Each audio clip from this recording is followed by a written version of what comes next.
This video is going to show you how you can plan out your blog posts in order to write them as quickly as possible to drive more organic traffic to your website. If you've already got a keyword for your blog post but you're now wondering what to write about, then this is the video for you. I'm going to show you exactly how you can plan out your blog post to make it as quick and easy as possible to write it. Before I discovered Surfer SEO's content editor, this would be a manual process that took me around 20 to 30 minutes in order to plan out my blog post. But now with the content editor, it takes roughly between 5 and 15 minutes, if not less. So let's have a look and see how we can use Surfer SEO's content editor. So type in Surfer SEO into your search bar and you're going to get the option to start a 7-day trial for $1. So this is all you need to get you started. It's $1 for 7 days, and paying that $1 is going to save you a good few hours worth of time, so it's totally worth it. So if you select start 7-day trial, it's not a recurring subscription, so it won't automatically take the next bit of money from your account. You can sign up with Google. It's literally $1 for the 7 days. You don't need to cancel anything once you get inside. So sign up for your Surfer SEO subscription, and then I'm going to show you how to use the content editor. Okay, so once I'm logged in, I can go to the content editor and you can just copy your keyword into the search bar. And if you were trying to do this for a service-based business, what you can also do is you can narrow it down by where exactly you're located in the UK. So you can narrow it down by city here as well. So if you're a local service-based business, that's totally worth doing, obviously, if you're trying to rank for particular keywords in your area. I'm going to leave mine quite broad and just UK based, and I'm going to optimize the text for mobile, and then I'm going to press create content editor. Now, what this is going to do is it is going to create a document, and it's going to look at the top 10 search results. Stop.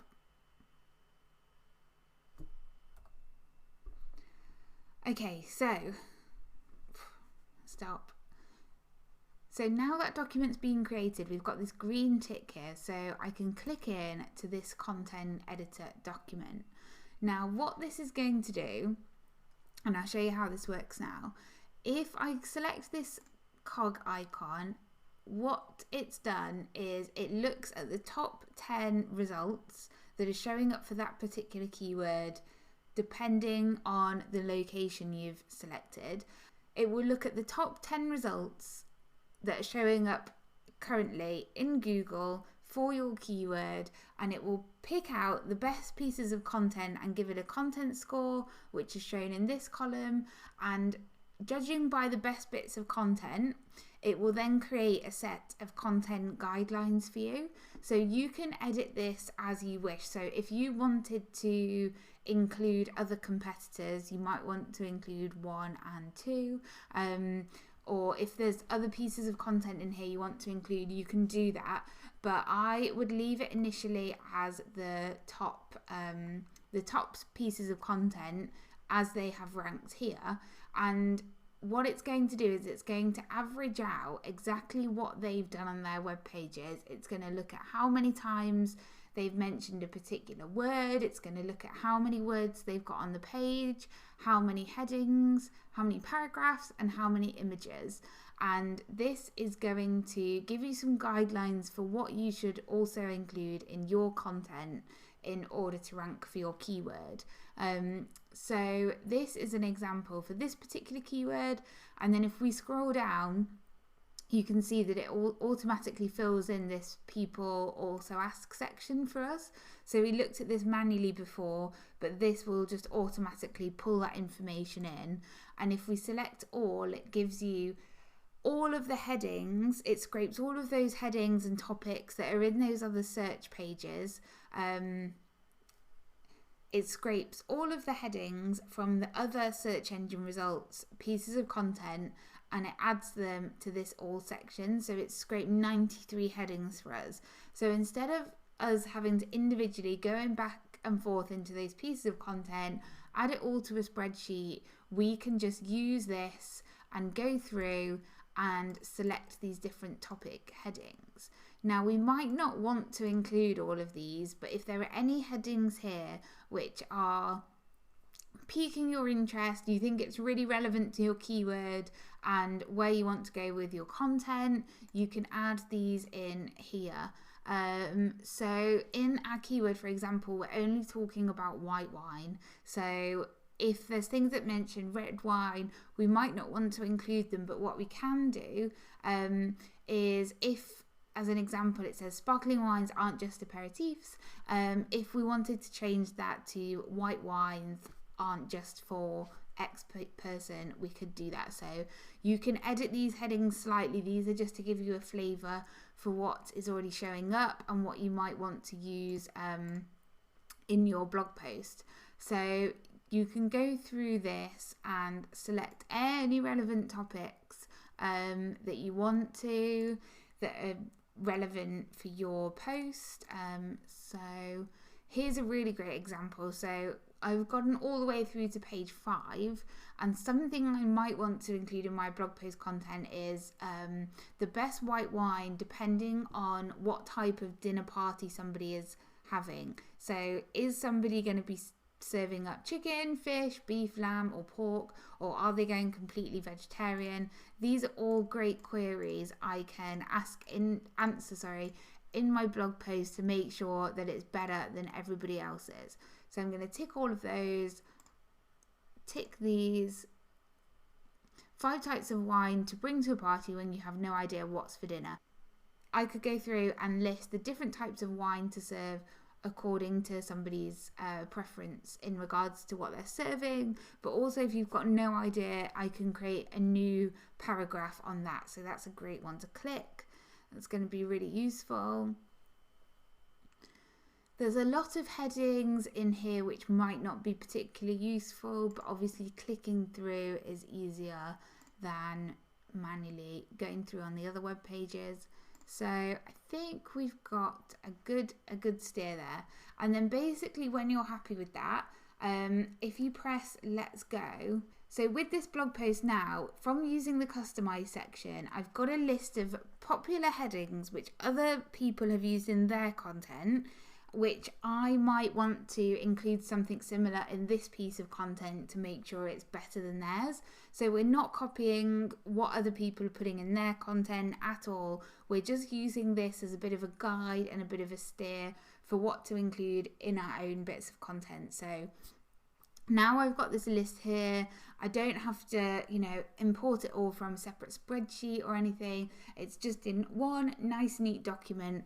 And if I was going to use a content writer instead of writing this myself, they can view these topics. And if I wanted to add notes for them, I could have gone to and added some notes for them in the customizer as well.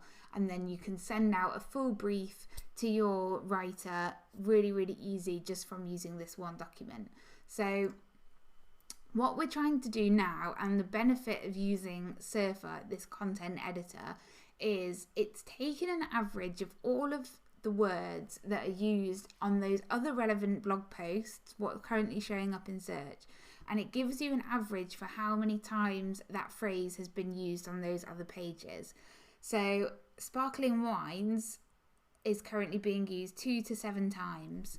We're not going to be writing about sparkling wines, but if we look at the term white wine, that's currently been used 2 to 6 times. So we want to make sure that we're including it a similar amount of times. If we go one over or one below, it's not going to have the biggest impact. But what we want to try and do is push this content score up into the green zone. So we need to get the word count up. We need to write at least 1,238 words for this blog post, no more than 1,424 words. We want to have between 8 and 21 headings, at least 4 paragraphs, and between 8 and 14 images. And what I would tend to do is go through these topics and I would add them all to this page as headings to get me started. So as an example, one of my headings might be the best wines to bring to a dinner party, but I'm going to change that to the best white wines to bring to a dinner party, or the best white wine to take to a dinner party.